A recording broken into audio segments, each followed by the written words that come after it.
What I'm particularly pleased at is to come and present this new publication. This is our latest project. And one of the things I'm pleased at is that it's here. Because last year I stood up here and I said we were working on it and I hoped it would be done. The ink's still a little bit wet, so be careful, but it is here. This is a very, this is a bottom-up approach. We can all imagine what we mean by human performance and limitations. And we have so much regulation, so many codes of practice coming down from above. But what do the mariners know about it? For instance, we heard the other day about the IMO fatigue guidelines. Can you imagine third mate sitting and reading about the IMO guidance on fatigue? So this is a bottom-up approach to this. Now, the term has been in aviation since the early 90s. The aviation industry adopted it. It's attributed to improving safety. It's applied to all pilots. So if you're a commercial pilot or even a leisure pilot, before you get a license, you have to pass an ICAO examination in understanding human performance and limitations. Now, I'm a great fan of looking at other industries and learning from them. Not necessarily copying them, because everything has to be brought back into maritime context. In aviation, you have a part A and a part B.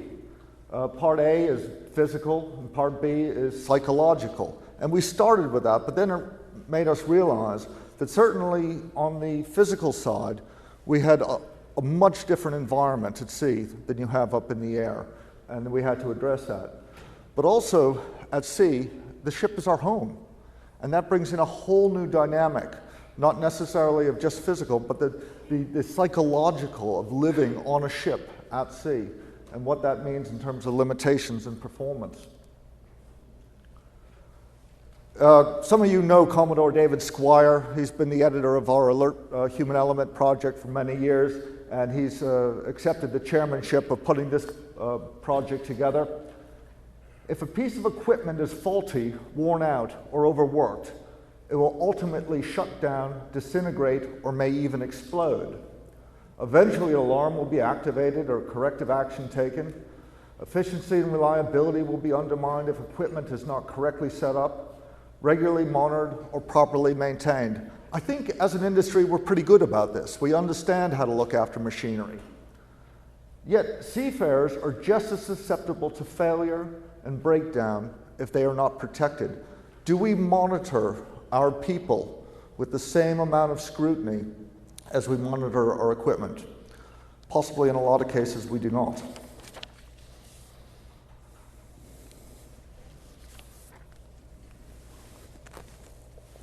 So when we look at some of the physical things, how well do you understand, or how well do our seafarers understand the limits of their bodies, the effect of extreme temperatures, hots, colds, noise, vibration, motion sickness, vision?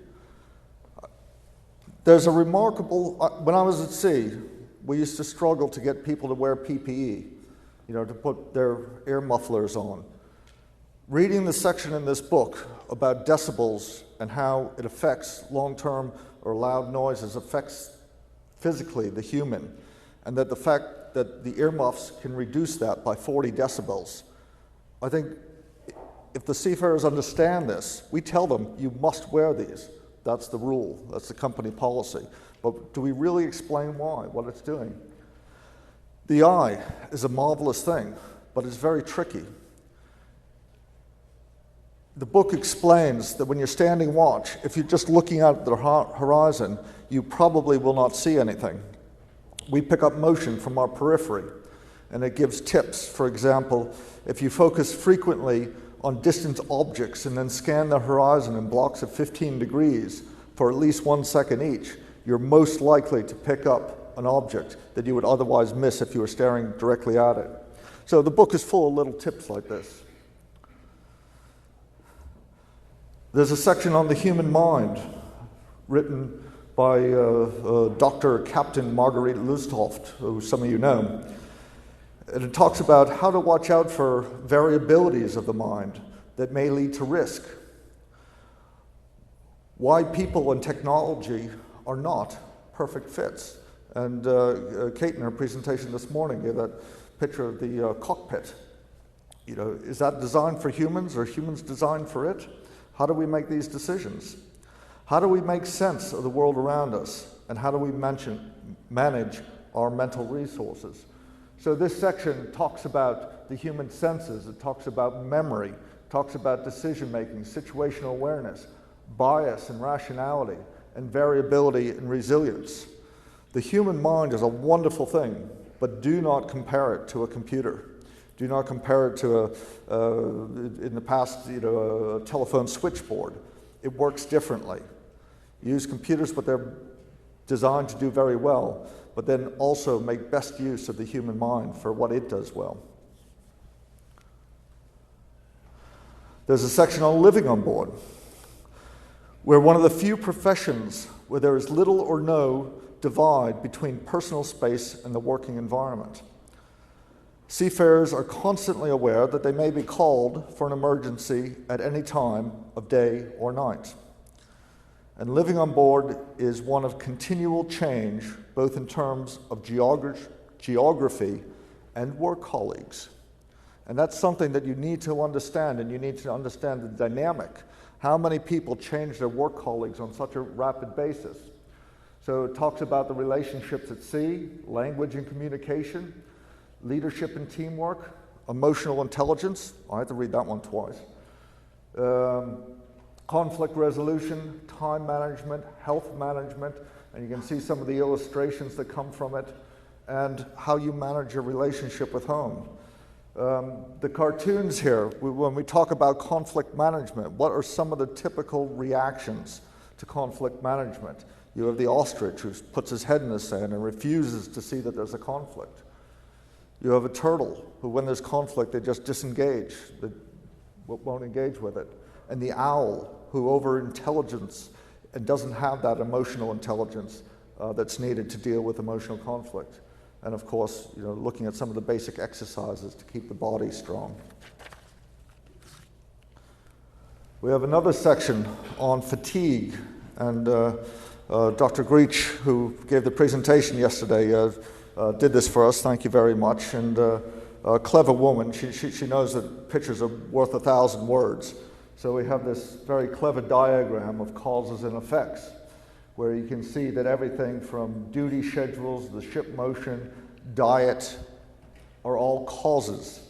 And the effects can be mood, motivation, pollution, accidents, absenteeism, and it shows how all these things tie in together. And it's very important for individuals who are working on board ship to recognize how many issues there are around fatigue and how to manage it. Marine accident reports suggest that fatigue, high and low workloads, and stress are conditions that most seafarers experience. These will affect how seafarers perform their tasks and communicate with others. So it's doing a task, but it's also the communication side of things.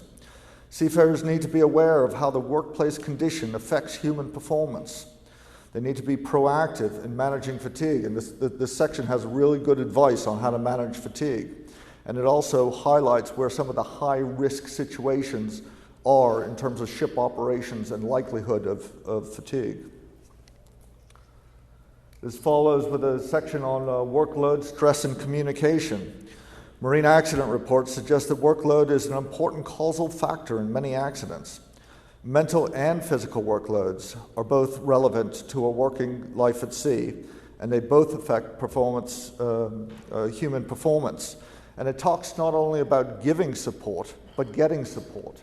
And you can see the diagram there that shows that too little workload is as dangerous as too much, and you have to balance it to stay active.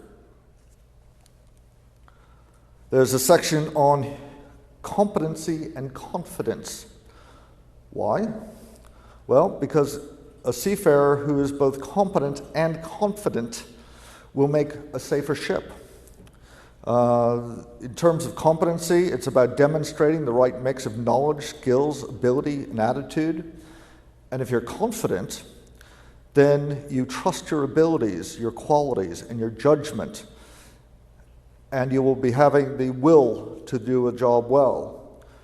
When we look at training, it's not just the traditional training that we often talk about. It's things like e-learning, simulation, gaming. We heard from Kimberly earlier today about the value of gaming in training, and even a section on the University of Life. There's a section on culture and organizational issues. Cultural influences may cultural influences may different things on board a ship: communication, decision-making, and evaluating risk. Accident investigations have also identified that culture as being a contributing factor. This chapter examines the culture, where it is vulnerable, how to build a resilient culture, and how to build a reliable culture. And culture is so much more than the will to do it. You come up with a thought, you say, I think this way, this is my culture. Well, no, because from thought you follow for words, from words to action, action to habits, habits to value, and eventually that becomes a culture. And if you want to change a culture in your organization, on your ship, with how you work with your teams, you need to follow this cycle. And there's even a very, very nice quote from Mahatma Gandhi on this pattern. So that's basically the scope of the book. I'd like to thank some of the authors. Mr. Borimo, thank you very much, sir. He's gone. He wrote the foreword. Dr. Ben Brooks, Dr. Captain Margarita Listoft, Commodore David Squire, Captain Rajiv Singh, Dr. Sood, Naomi Ruari, and Michelle Greach. Thank you very much. Those were the main authors. We were also very happy to have contributions from Dr. Toby Abaya. Is he here this year? No. Captain Butaya, Captain Gubin, who wrote the mentoring book, Captain Krishnamurthy, a past president, Dr. Paraffin from Poland, and also Captain Ravi Niger, who many of you know as being a bit of a guru in this area, helped us considerably get this on track. So, what are we going to do now? Well, the first thing we're going to do is launch the book. And we're going to do that this afternoon, and you're all invited. So this afternoon's coffee, if you go to stand 30, we'll do a little song and dance for you. Then what? Well, certainly when we put in this project together, we discussed how to go about it. In aviation, they went down the regulatory approach. They set ICAO exams for this. Is that the way that we should go? I've talked to a number of people in the industry, and I'd like to talk to any of you who have the idea. At the moment, we're going to try to launch it as best practice. And I certainly encourage anybody to do anything they can to get this into the hands of our seafarers. Not just perhaps one per company, but into the hands of all the seafarers so that they can read it, study it, and understand it. And if you're from the ship owning, managing environment, please come and have a chat about how we go about that. We're certainly going to introduce it to the IMO.